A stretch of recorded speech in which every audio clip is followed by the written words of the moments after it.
So as I was making my character modeling tutorial, I realized I kind of wanted to like reset all of my own like stuff and like rebuild it all from the ground up and make it all better. So of course I did that, and it involved making a fresh material again from the start. And I thought it came out pretty good, so I might as well just make a video about it and show it off. It obviously looks pretty stylized, but it also reacts to light, at least a little bit.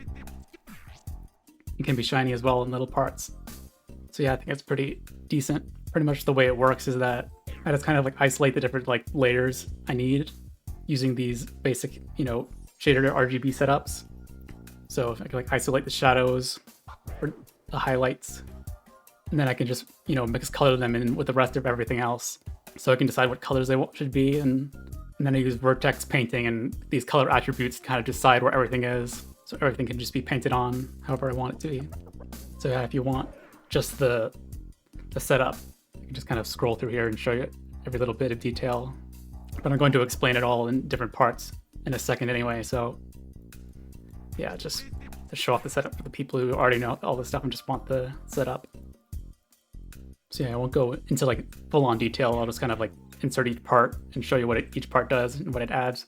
So yeah, of course we start off with just a basic, principled BSDF and the shader RGB, but so this is the part that I'll let you like kind of still use the color from the lights a little bit, because it's not actually converting the color of the shader to anything else. It's just converting it to a color data point. Yeah, that's pretty basic. I just have the roughness set up and then an emission color as well to make it like brighter, if it doesn't, because otherwise it looks kind of like dim.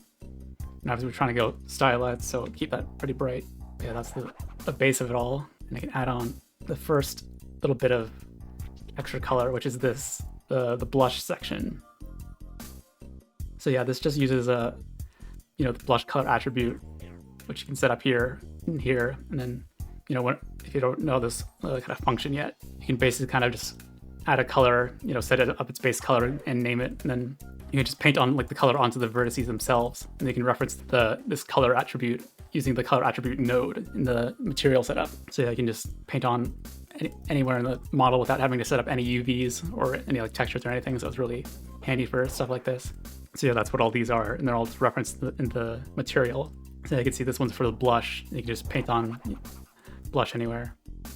So you can see where the white is where the blush is going to be applied, and the black is where it's not going to be applied. So yeah, as I mentioned in my material part of the tutorial, all black in the factor turns into A, whereas all the white turns into B. So the base of the model needs to be in the A section. So you can just use the B section to decide whatever color you want the blush to be. So you don't have to decide exactly what the color is in the vertex painting itself. Yeah, that's pretty simple. So I can add the next section in. This is whatever like textures you might want, but this is kind of like how I usually set up textures, where I just kind of like paint in black and white. So this is more useful for like a character with like freckles or anything. So yeah, just if I wanted like freckles, I don't think this will actually work because it's not like mapped to the character, but yeah, if I just wanted freckles, I could just think this is like a black and white texture of just white for the freckles and then black for the base of the body, and then I can just use this to decide what color I want the freckles to be, of course with the multiply on, so it makes it darker than the skin. But I think if you wanted like a full body texture with like actual full colors on it, you'd probably just need to plug it into like here to start it off, but I don't usually use those textures, so it just kind of put it here. Yeah, that's basically all the base of the material done. Now I can start adding the shadow portion. So this is basically just a second kind of shader RGB setup. It just kind of decides where the shadows are. So even though the shadows are supposed to be darker, I made them white here because I could keep using the mixed shader nodes in every single in a repeatable kind of way, so I don't have to like kind of constantly think about which one's which. I could just always put B slot is always the color I want this part to be, and then the A slot is for the base of the model, whatever it is. So yeah, it's just basic diffuse color ramp and all that. It's not even using any color data for the end result anyway. So I can plug the base into the A slot and then plug that into the end. So yeah, I can see now it goes from being very flat and like boring and like weird, but then just adding that little bit of shadow makes it like so much better, especially because you can actually decide the color of the shadows here, so you can make them like really like vibrant or like just pure black or whatever. So that makes it very expandable. And this kind of like method of doing things, like I mentioned in the tutorial, that these layer modes are like referencing the same things that art programs use. So whenever I draw, I obviously use like a lighter color, and then I turn that layer to multiply to make it like the shadows of the body. So it's pretty much doing the same thing here. So it's like a way that I'm used to. But yeah, that part is pretty simple. But of course, we can also layer on even more types of shadow onto it. This is one of the parts that I I'm starting to use for a lot of different parts of the model now as well.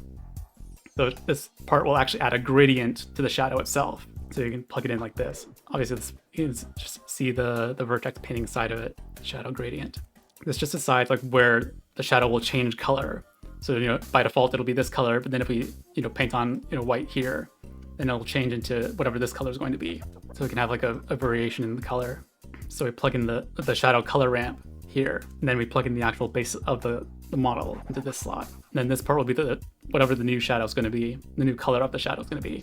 So yeah, basically you can see like this is what this part's giving, and this is what this part's giving. So when you plug them together in this part, where it multiplies them together, it'll be a combination of the two, where only the part will only show up where there's white in both of these parts, because the black will kind of multiply each other out. It's kind of hard to explain without knowing how these things work, but you know, that's how it works. So yeah, that just decides where the color is going to be added, and then this decides what the color is going to be in the end. So now you can just paint on and see how it changes the color, and it only appears where the shadows are. So if I paint it here, you don't see anything, but then if I paint it like here, you do see the color change. And I don't really use it that much but it is like a nice kind of thing to add vibrancy to the model.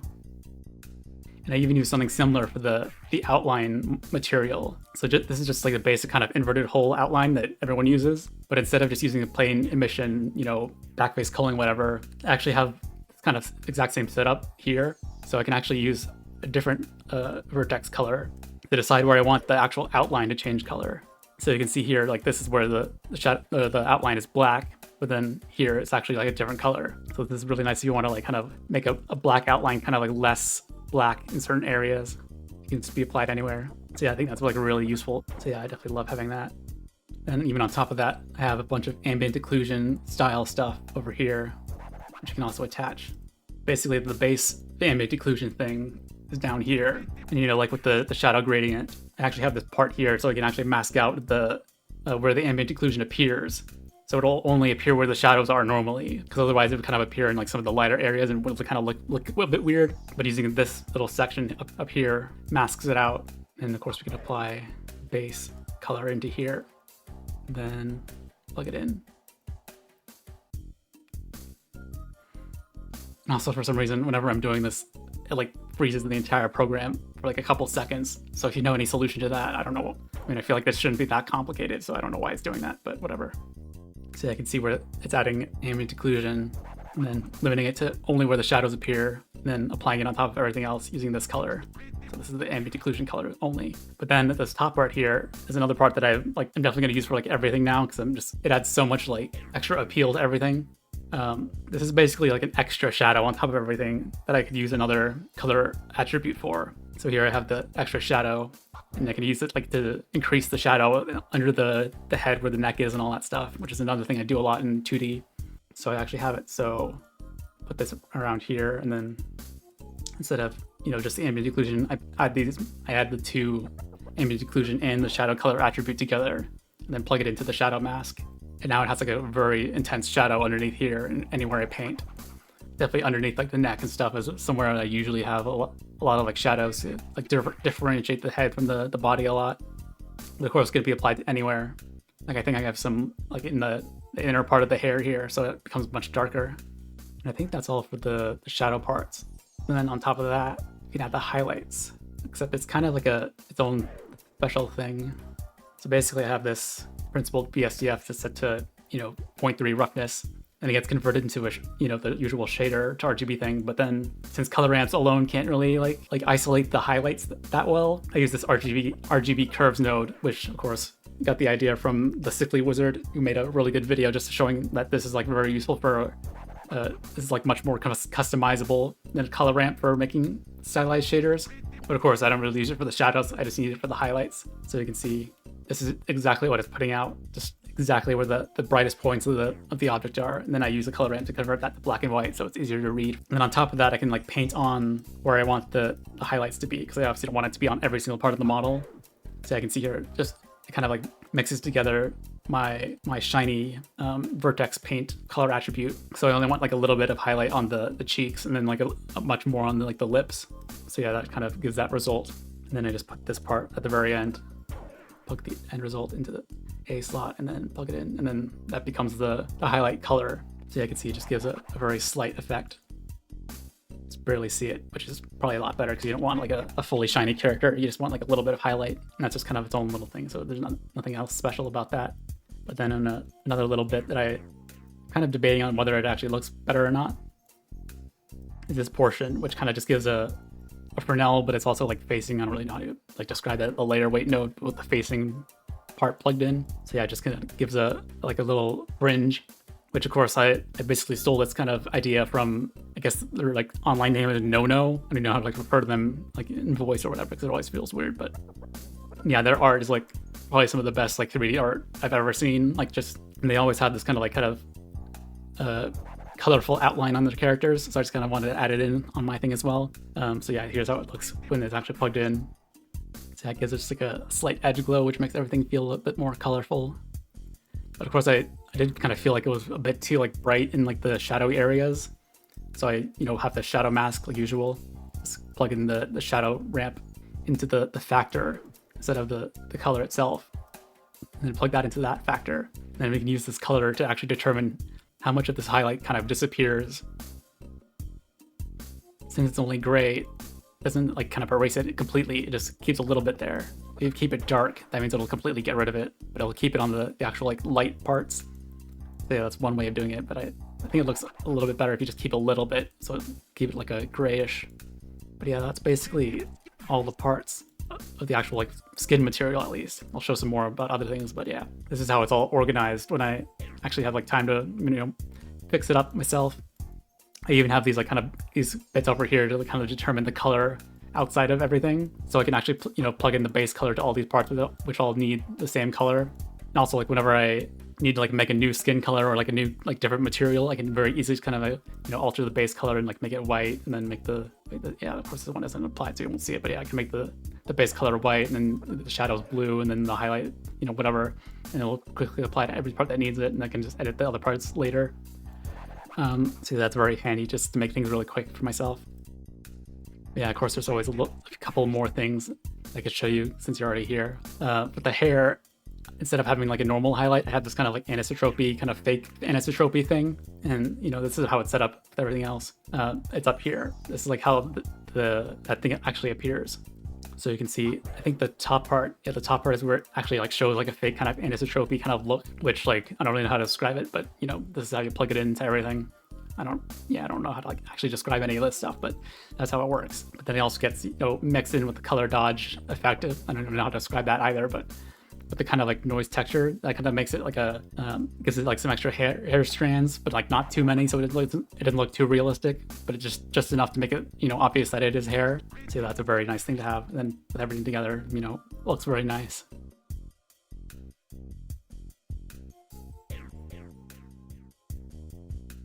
And everything else is pretty much exactly the same, except they don't even have the shadow gradient set up or anything, except for down here, I guess, where they have like a gradient texture. So it goes, down the hair, because I think I use curves for this stuff, so it's already all set up easily.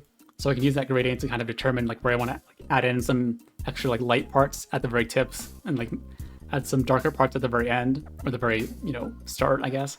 I actually have these labels mixed up, but yeah, this is like the darker side where I just add a little bit of darkness to the root of the hair, and then add a little bit of light to the tips of the hair, which kind of makes it more like varied and easy to look at.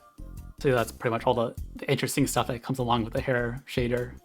Everything else is exactly the same setups and the same vertex paint groups. And then even on top of that, one extra benefit of having vertex paint groups is that I can actually use them to like kind of, make the teeth kind of fade out into the mouth, so they don't have like this kind of, they don't look too like crazy bright in the back of the mouth.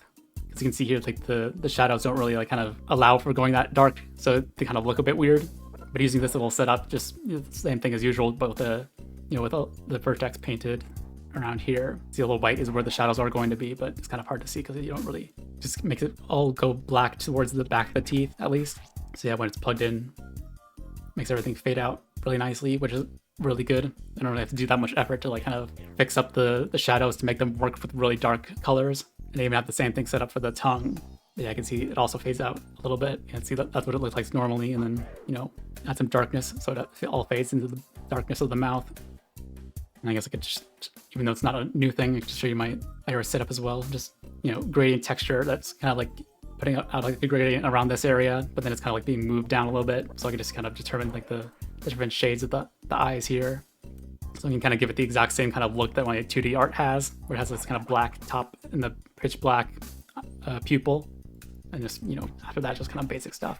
Yeah, that's not even new, so it's not even like a part of this video technically. Yeah, I mean, that's pretty much all there is to know about it all. But yeah, if you have any like, if you know like more about nodes than I do, and then you have like some specific little addition to this that you think would improve it a lot, I definitely would be interested to know.